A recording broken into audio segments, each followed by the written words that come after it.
Assalamualaikum warahmatullahi wabarakatuh. Para penonton yang dihormati sekalian, kita lanjutkan lagi perbincangan kita mengenai 30 bisikan hati isteri dalam buku Pikatlah Hatiku yang diterbitkan, yang saya adalah merupakan pengarang kepada buku ini. Diterbitkan oleh penerbit PTS. Para penonton yang dihormati sekalian, yang ke-21 ialah wahai suamiku, fahamilah tanggungjawabmu yang sebenarnya. Apa tanggungjawabmu sebagai suami? Perlulah dipahami, perlulah dihayati, perlulah ditunjukkan secara yang sebaik-baiknya untuk menjadi suami jempolan, untuk menjadi suami yang terbaik. Kan keterbaikan suami dapatlah dirasakan oleh isteri, keterbaikan ayah dapat dirasakan oleh anak-anak mereka. Apa tugas suami? Pertama, tugas suami tidak lain dan tidak bukan ialah untuk menjadi juru didik utama dalam keluarga. Juru didik utama. Para suami yang saya muliakan sekalian, di sekolah, cikgu sebagai juru didik. Di masjid, imam dan khatib sebagai juru didik. Di masyarakat, penghulu, penggawa sebagai juru didik.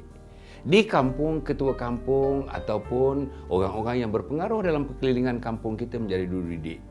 Tetapi di rumah, guru besarnya, vice chancellornya, ketua pendidiknya ialah seorang ayah yang namanya juga seorang suami. Tuan-tuan dan puan yang dihormati sekalian. Oleh itu, didikan yang mesti dibawa dalam keluarga, didikan yang mengerengi dua komponen besar. Pertama, didikan untuk menangani kehidupan di dunia ini.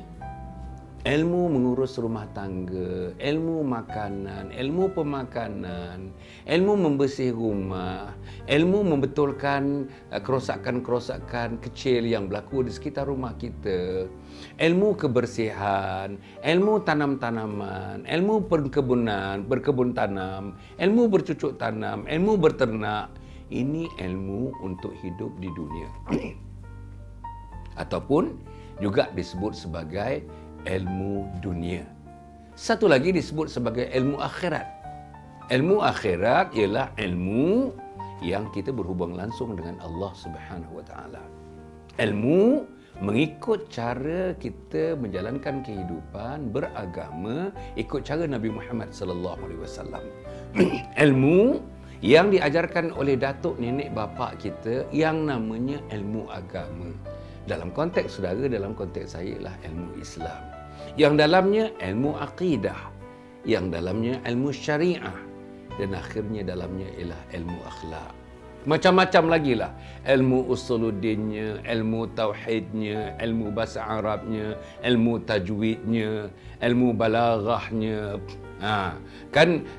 Berbagai-bagai ilmu tasawufnya, ilmu psikologi keagamaannya, ilmu social psychology keagamaannya, seluruhnya termasuk dalam ilmu yang dikatakan ilmu agama. Ini perlu dikuasai oleh suami, perlu dikuasai oleh ayah, sebab kita nak tatapkan ilmu itu kepada isteri sebagai suami, kepada anak-anak sebagai ayah-ayah yang menjadi pemimpin dalam keluarga kita. Macam mana nak dapat ilmu ini? Memanglah ilmu ini bukan datang dengan sendiri menggolek gitu. Ilmu ini boleh didapati melalui kita membaca. Ilmu ini didapati melalui kita menatang kitab di depan guru-guru. Ilmu ini boleh didapati melalui kuliah-kuliah. Ilmu ini boleh didapati melalui program-program yang formal seperti sijil Islam, diploma pengajian Islam, degree atau ijazah pengajian Islam. Kalau kebetulan saudara seorang engineer, saudara seorang doktor, saudara seorang petani, saudara seorang nelayan yang tidak terdidik dalam ilmu ini, maka wajib bagi saudara-saudara sebagai suami, sebagai ayah mencari ilmu ini, mendapatkan ilmu ini, mengamalkan ilmu ini dan menghidupkan dalam keluarga ilmu ini. Satu lagi ialah ilmu yang tidak lain dan tidak bukan yang akan membawa kita berdekat dengan Allah Subhanahu Wa Taala. Ilmu ini sangat penting dan kita mesti menjadikan keluarga kita ini keluarga yang boleh hidup dengan ilmu dunia, pada masa yang sama keluarga yang selesa dalam keadaan apa pun. Masuk maghrib dia selesa, masuk isyak dia selesa, masuk subuh dia selesa, masuk zuhur dia selesa, masuk asar dia selesa. Selesa untuk kita menghadapi Allah Subhanahu Wa Taala kerana ilmu yang telah dititipkan kepada kita oleh ibu, ayah, oleh datuk, nenek dan oleh juga pendidik-pendidik formal dan informal yang menyampaikan ilmu agama kepada kita. Yang kedua ialah tanggungjawab mencari nafkah. Nafkah yang sesungguhnya mesti halal. Pastikan nafkah itu halal, tidak ada unsur-unsur yang haram. Kalau ada unsur-unsur yang haram dimakan oleh anak kita, daging-daging yang lahir daripada unsur itu, yang layak bagi daging itu ialah api neraka Allah Subhanahu Wa Taala. Jadi para penonton, teman-teman, tolonglah bawa yang halal, minuman yang halal, makanan yang halal, duit yang halal, gaji yang halal, allowance yang halal, tuntutan yang halal. Dan satu lagi yang akhirnya ialah nafkah zahir dan batin. Zahirnya kita benar tahu dah sebut, yang batinnya. Nafkah batinnya yang nak diberikan kepada isteri kita sebagai seorang isteri. Bagaimana kita meraihkan isteri kita di bilik tidur. Bagaimana kita meraihkan isteri kita di ranjang-ranjang di katil kita. Bagaimana kita meraihkannya dan kita meraihkan isteri kita dengan keraian batiniah ini mestilah atas nama Islam, mestilah atas nama agama. Jangan main bom aja. Teringat nak buat bom terus macam itu aja.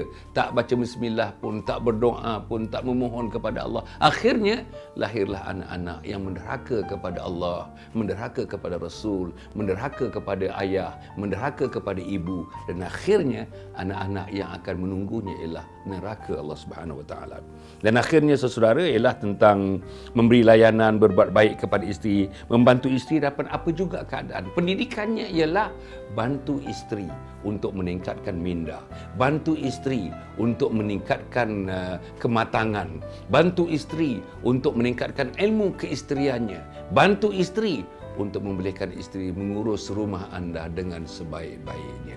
Jadi para penonton, cukup setakat itu hingga kita pergi kepada bisikan hati isteri yang ke-22 selepas ini. Saya ucapkan selamat menonton. Wassalamualaikum warahmatullahi wabarakatuh.